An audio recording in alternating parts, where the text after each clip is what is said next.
the election is very nearly with us, the general election. And with me in the studio is Peter Karran. Now, Peter Karran, very familiar politician, elected to Onchan in a by-election in 1985, former member of the Labour Party, but left to form 2 years later, in 2006, the Liberal Vannin Party. In 2006, he received more votes than any other candidate across the island. Consistently an outspoken critic of the government and its policies. Good morning, Mr. Karran. Good morning. Thank you for joining us. Now, the Isle of Man is traditionally a Conservative with a small c nation, only infrequently given to revolution, and now your party is a party of change. How sharp is the Manx appetite for change? Well, I hope it is, because obviously time's are running out. We cannot afford the luxury to run the place like it's been run over the last 20 years.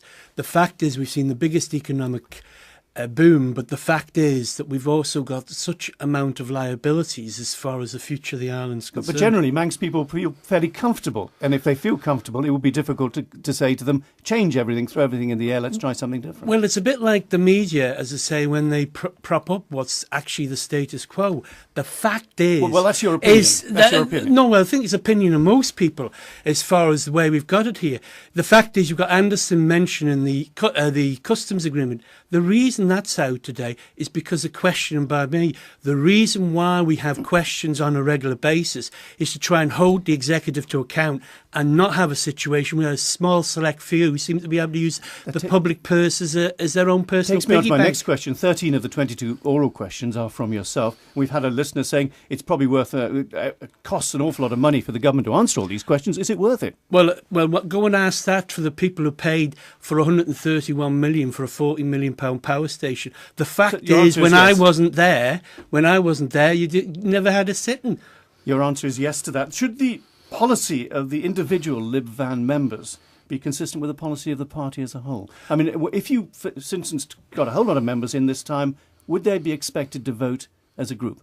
Absolutely on Lib Van policy. The fact is... Isn't that what you're accusing the government of doing, of having a caucus? No, the point is the government's being dishonest in the fact they're claiming to be independent, so what the Manx call yam yats Tory to you, Liberal to me, and nothing to anybody but themselves.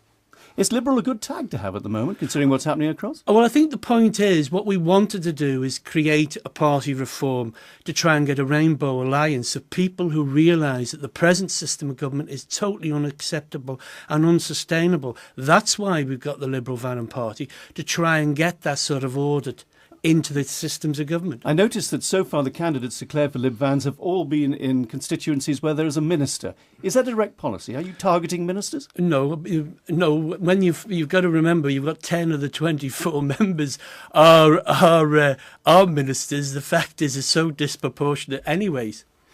It's possible that we'll have the Chief Minister's job up for grabs in the autumn. Mm-hmm. It's possible. Do you see yourself as a Chief Minister? I think that after 30 years of the negative campaigning that I've had to put up with over the last 30 years from the establishment, I think I could do a reasonable job. But I reckon that you're not going to see that sort of revolution. If you were offered it, they said, Mr. Karran, we want you to be Chief Minister, would you accept? Obviously, if we had a Liberal government, we would have me as Chief Minister until I was changed by a party conference to a new party leader.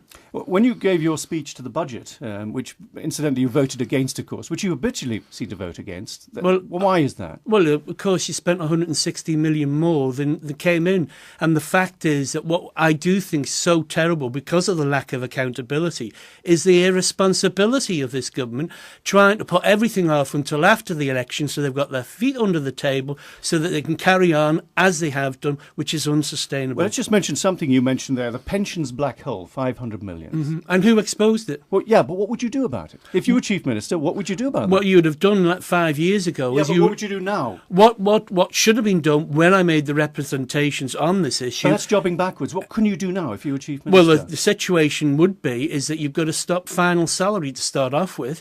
We're going to have to seriously look at increasing the amounts. I believe the money that we've spent on the present government's policy is a waste of money. And what we're going to see is that we're going to have to do a complete U-turn on it. One last question.